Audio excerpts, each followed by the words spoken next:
Isso aí. Essa é a ideia de realizar um trabalho que tem esse cunho de utilidade pública, para nessas questões que a gente entende que são questões básicas, mas que o estrangeiro, quando entra em solo que não é o solo dele, né, numa outra nação, ele tem essa dificuldade de encontrar essas questões, eu diria, de uma forma mais fácil, mais acessível.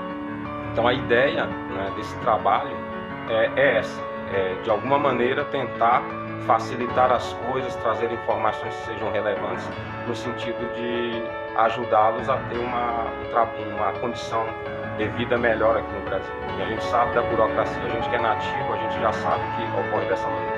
Então não vamos pensar que seja diferente, né, para o estrangeiro. Talvez o nível de dificuldade seja ainda mais acentuado. Às vezes um estrangeiro, ele comenta que ele tem muita saudade do país, da nação dele, e a gente costuma responder que a gente tem uma ideia, que a gente imagina o quanto é ruim, mas a gente não tem uma dimensão exata, a gente não consegue mensurar essa dor. Por quê?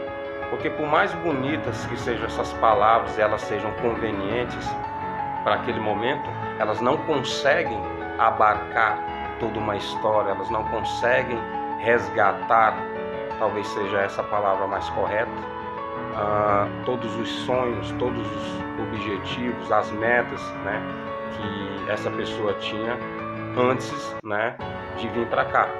E com certeza, boa parte dessas histórias, as intervenções, elas acontecem contra a vontade desse estrangeiro.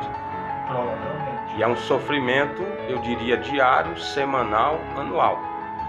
A pretensão é se tornar, né, um podcast que seja referência pela qualidade do trabalho civil prestado, aliás, do trabalho prestado à sociedade civil como um todo, né? A gente não está falando só a questão do imigrante, a gente está falando da sociedade como um todo. Por quê? Porque todas essas informações, elas são úteis, tanto para o imigrante quanto para a sociedade. Então a ideia, a intencionalidade é essa, é se tornar referência, né, um podcast que seja referência e seja o maior e mais reconhecido podcast de imigrante no Brasil, quizás no mundo.